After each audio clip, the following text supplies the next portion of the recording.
In the AFC Championship, before 80,000 howling fans, the Pandemonium Palace at was Cleveland Stadium rocked with cries of a Super Bowl. The 1986 Cleveland Browns were one win away from being Super Bowl bound. Super Bowl! Super Bowl! Super Bowl! Super Bowl! Super Bowl! There's a gleam, men. There's a gleam. Let's get the gleam, all right? Let's go. Quick up.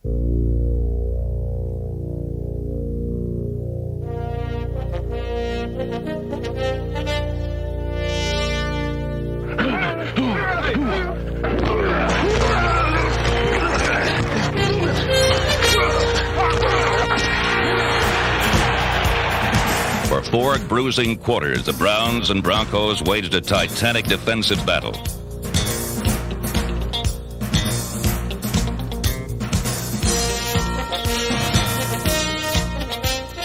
We've come too damn far. I'm telling you, to be denied. Let's go. Let's go.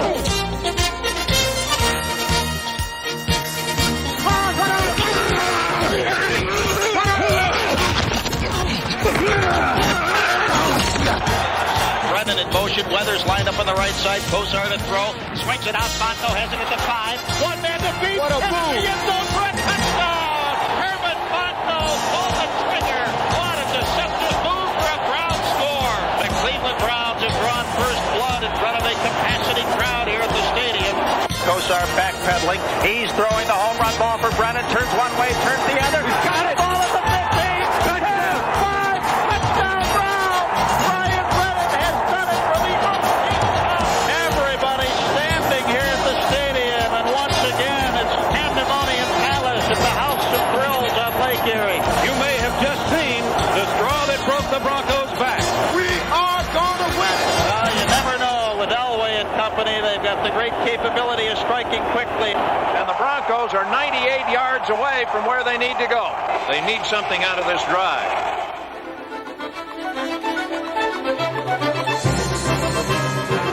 Come on, Johnny! Elway to throw and play action. Pops it over the middle. And it is caught by Sewell at the Denver 48. Come on, stick it to him, baby! Stick it to him! Elway threaded the needle. The chains keep moving. First down. A trip to Pasadena could boil down to this play.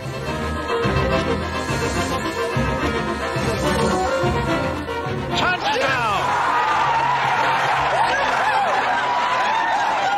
It is all over here in Cleveland, and the big gathering of 79,915 is silent, and now they rise to salute the Cleveland Browns, who gave them such an incredible 1986 season. There's a large sign on the far side of the stadium that says, "Thank you, Browns." And I think that round of applause is just an echo of that sentiment. They played their hearts out, and they gave it their best shot, and they got a lot farther than anybody would have thought when they started in July. Get that thinking bonnet going out there. Let's go now. Come on, let's go, guys. Get lined up right. Summer camp marked the introduction of a more balanced attack, authored by new offensive coordinator Lindy Infante. I don't have any preconceived ideas of what we have to get done to win at this point.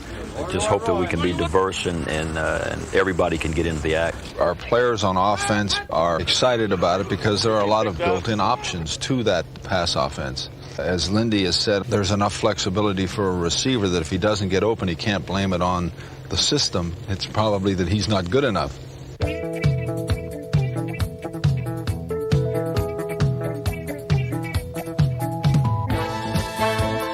The new system was good enough for a perfect preseason record.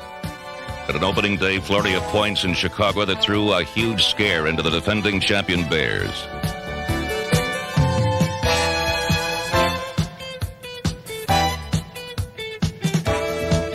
But the Browns lost more than the opening game.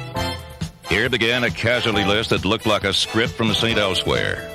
3 key players, Ozzie Newsome, Al Gross, and Kevin Mack, suffered season-long injuries. The next week in Houston with Mack on the sidelines, the offense struggled early but pulled off a game-winning play.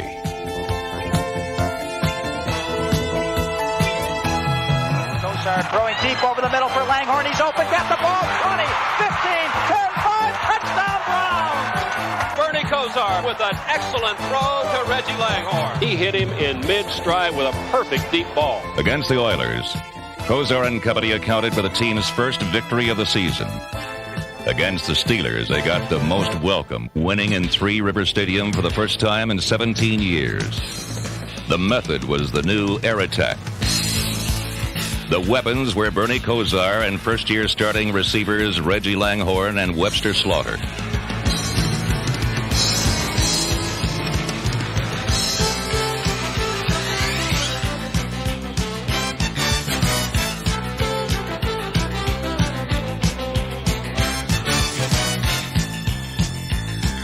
But the player who iced the game was the smallest on the field. The Ice Cube, Gerald McNeil, number 89. Up to the 5, to the middle, to the 10, to the 20. Opening at the 30. He might be gone. McNeil's in the clear. Gerald McNeil will go for a 100-yard touchdown. That little man is paying the dividend. Look at that. In 1986, McNeil gave the Browns a long-sought ingredient: blazing breakaway speed on special teams. The Cube was the only NFL player to return both a kickoff and a punt for touchdowns. 25 and in the open. Look out. 40, 50. He's gone. He's gone. Gerald McNeil for a touchdown. DWA. 84-yard return for the touchdown. In the season's first half, McNeil and the special teams directly won 3 games. The most critical came in Minnesota when trailing by 14 at the half. The Suicide Squad pulled off the play of the day.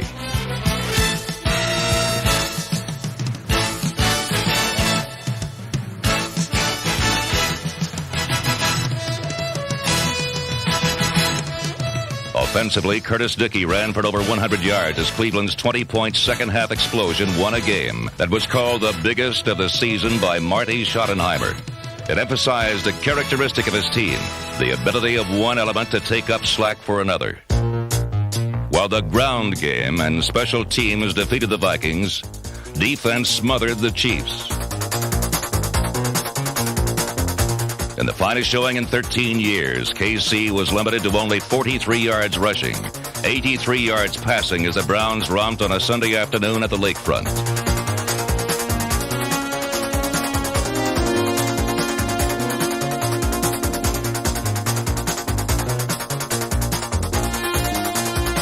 But just when things appeared brightest at Pandemonium Palace, the Packers came to town and stole a game the high-flying Browns should have won.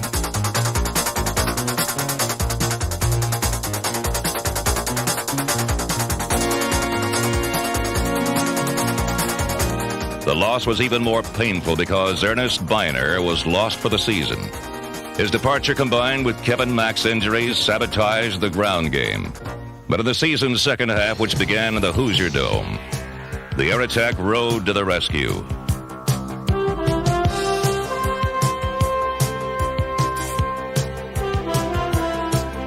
Bernie Kozar's 3 touchdown passes, including a 72-yard bomb to Herman Fontenot, was the first salvo in the season's second-half aerial explosion. 1 week later, on a Monday night before a jam-packed crowd and nationwide television audience, Bernie the Kid officially joined the ranks of top NFL quarterbacks. His showcase was a rematch with Miami, who had knocked Cleveland out of the playoffs the previous year. Every member of the team was thinking revenge.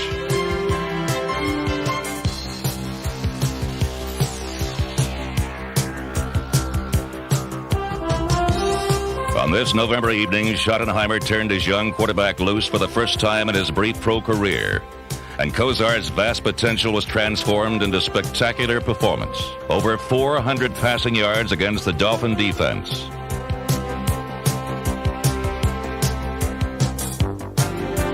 Victory and revenge was easily the Browns. Holden in for blocking purposes. Kozar turns, hands off to Holt on an end around. Holt at the 15, at the 10, 5, touchdown Browns! How about that? Cleveland fans had seen Kozar outduel Dan Marino, and the idea began to form that anything was possible for this 1986 Browns team.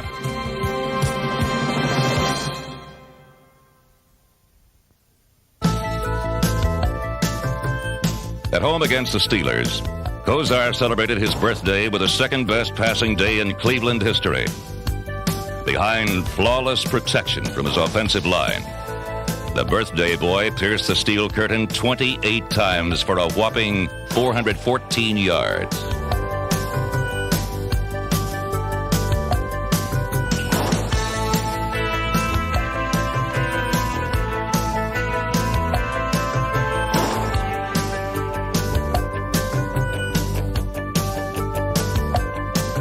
Consistently calling audibles to beat the blitz, Kozar spread passes to 9 different receivers as the attack racked up 536 yards, the most ever earned against a Steeler defense.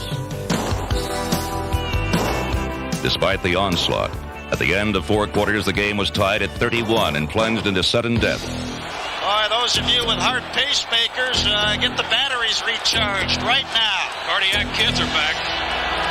Kozar wants to throw, pumping once, now throwing long down the left side. Slaughter has it, he's going in for a touchdown! The Browns won the game! 36-yard touchdown pass, and Bernie's got his 400 yards plus. Oh, my! You want to see what Bernie Kozar is going to do for the Browns? You just saw it. And the Browns are going absolutely berserk in the end zone. Oh, this crowd can't get enough of it. The pandemonium was well placed. For the first time in 17 years, the Browns swept the season series from their arch rivals. The team was now 8-4, and division rival Houston was next on the agenda. Amen. Do it our way, one play at a time.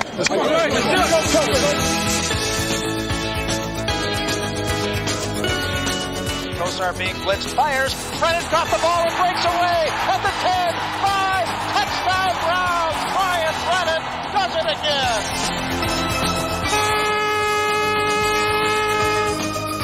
But Brian Brennan's touchdown was the only one Cleveland scored all day. And for the second straight week, the final gun signaled sudden death. We've been here before. There's a first period, a second period, a third period, a fourth period. This is the Browns period. Let's go. In overtime, Frank Minifield was the star, twice stopping drives with interceptions.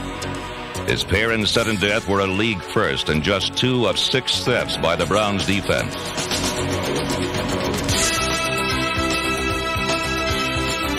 Minifield's last steal set up the winning score. It was delivered by the newest member of the squad, Mark Mosley, signed to replace injured Matt Barr earlier in the week. Now in his first appearance in a Cleveland uniform, the game was on the line for the battle-tested 10-year veteran. All right, here we go. Snap is good, hold is good, kick is up.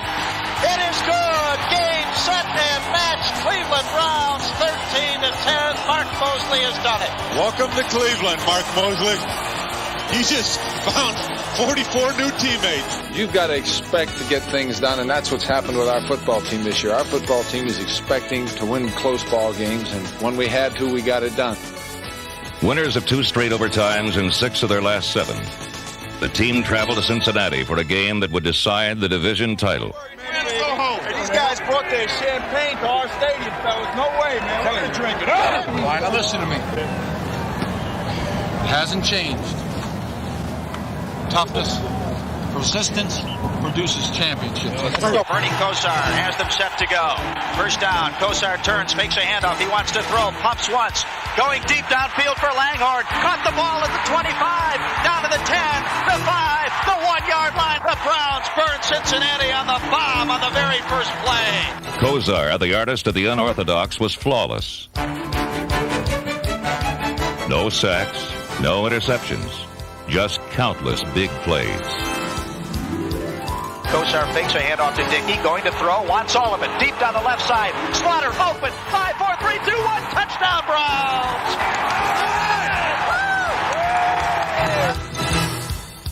But as good as Bernie and the offense were, the defense matched them, completely devouring the league's top-rated attack and holding the Bengals to a harmless 3 points.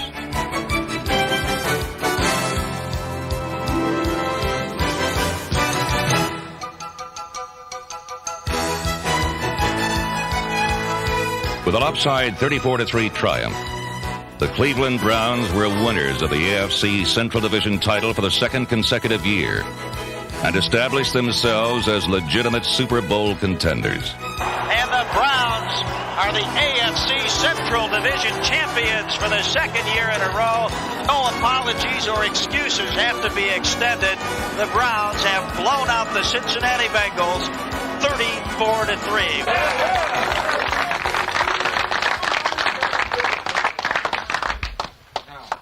Your performance today proves one thing. Talent may win games, but teams win championships. Yes.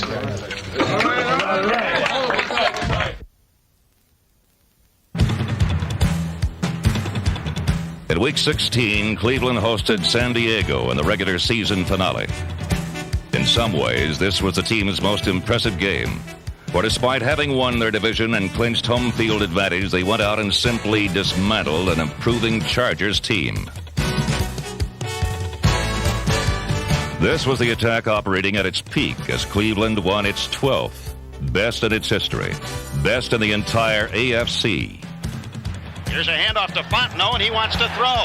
Fontenot going for Webster. Slaughter, he's wide open at the 5. Touchdown, Browns. What a great play.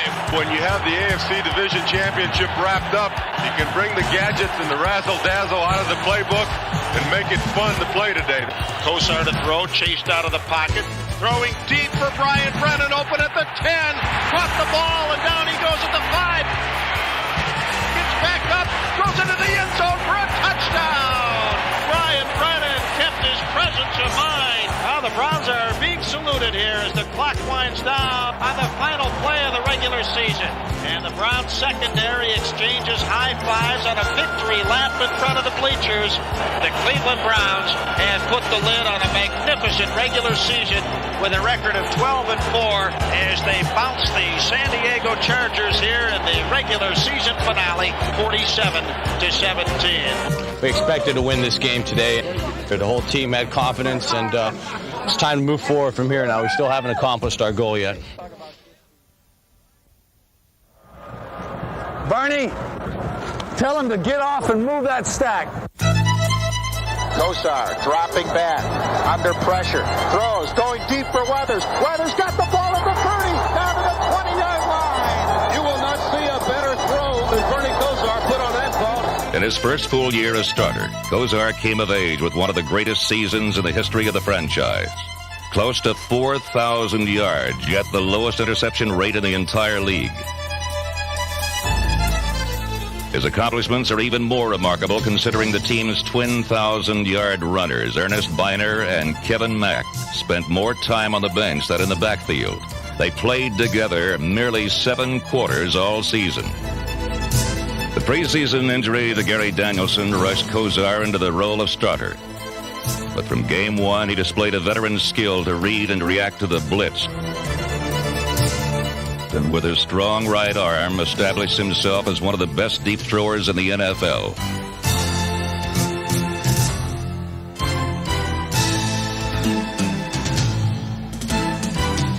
Opponents paid the price.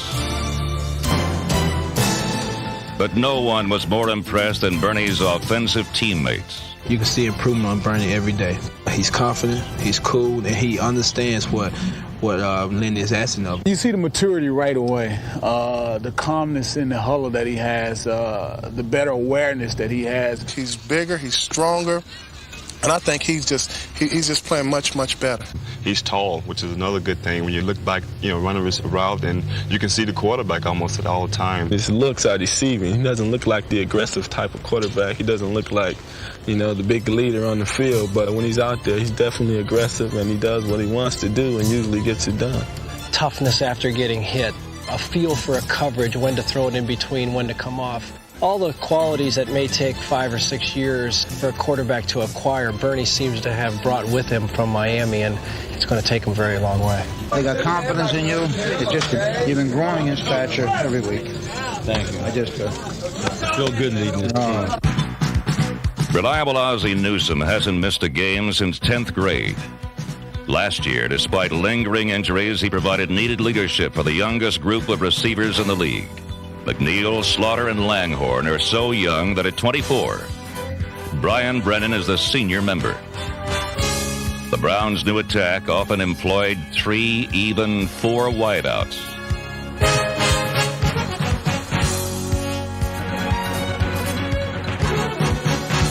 With Kozar at the trigger, every receiver on the roster was a prime target for the big play.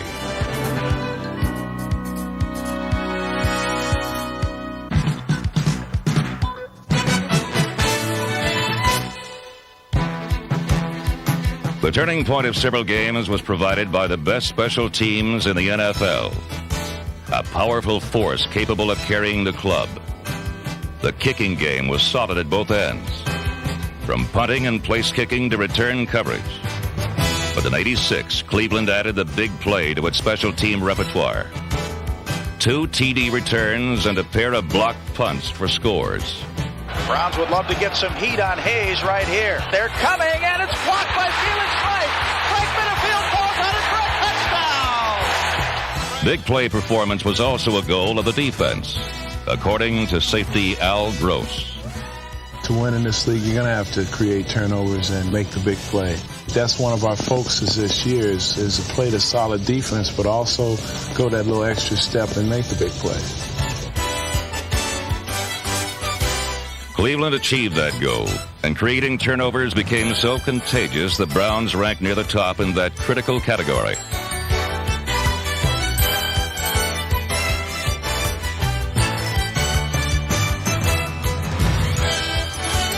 The pulse of the dog defense was the best set of corners in the game. All-Pros Frank Minifield and Hanford Dixon. Dixon, a Pro Bowl starter, gave up only 2 touchdowns and was seldom beaten on pass routes.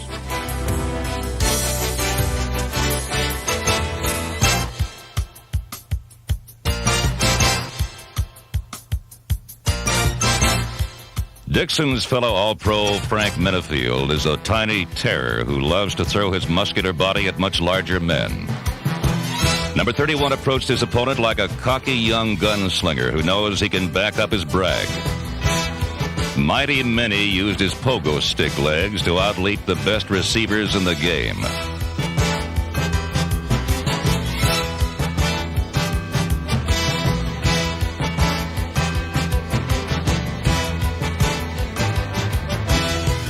Flashy Frank Minifield is good, and he certainly isn't shy. There's no doubt about it that the Cleveland Browns possess the 2 best cover guys in the game. We are complete corners. We hit, we run, we tackle, we can do it all. Another who did it all was safety Ray Ellis, an ex-Buckeye happy to be home. No place like home. No place like home. Glad to be here. Oh, you're glad to have you. Thank you. Ellis provided the biggest surprise of the season. His hard-hitting at strong safety constantly shut down the enemy's running attack.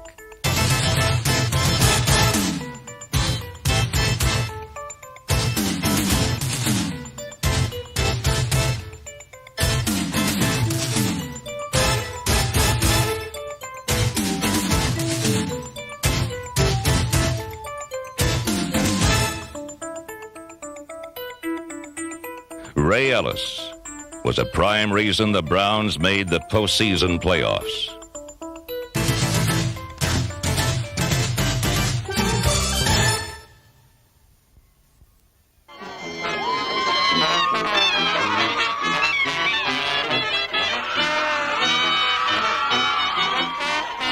It's the Browns against the Jets here at Cleveland Stadium. All right, Rex. All right, baby. Cleveland with a lot of momentum after the regular season, having won their last 5 games and 7 of their last 8, primarily through the offensive heroics of Bernie Kosar. Hang on, folks. Fasten your seatbelts. We could have a shootout here on the lakefront.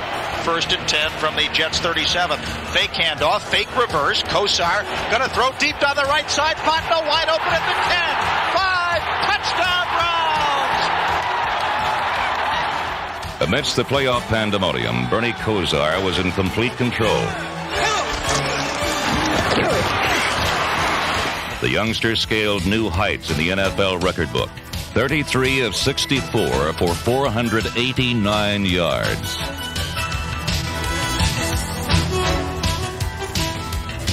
Against the Jets, Kozar and company shared the spotlight with a ferocious pass rush that tied a league record with 9 sacks.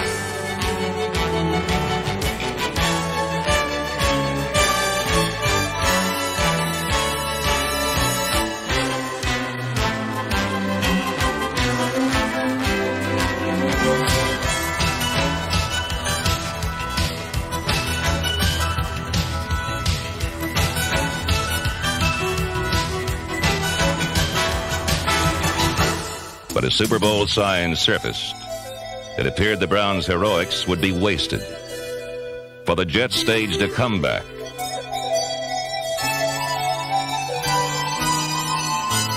McNeil finds some room. McNeil still on his feet to the 20, 15, 10, 5, and touchdown! The Jets are going to win this football game. The Jets are going to the AFC Championship. Well, the fat lady hasn't sung yet, but you can believe she's in the wings warming up the pipes. Browns have to score on this drive. Take them all away, Bernie. Take them home. Bernie throwing deep down the left side. Slaughter is open. He got the ball at the 5-yard line. Yeah. I tell you what, those people at left better come on back because this ball game is not over. Now here's the snap, the hold, the kick is up. It is good, and the game is tied. The Browns have come back from an unbelievable disaster to tie it. Bernie the Kid looked bad for a moment, but when the pressure was on, he came back and got the 10 points he needed. This place is absolutely bedlam. The stadium has gone berserk. But the best was yet to come in Pandemonium Palace. Hey, we've been here before. You remember? We've been here before, not once, but twice. Now, third time's a charm for us. Hey, one play at a time. Here we go, here we go.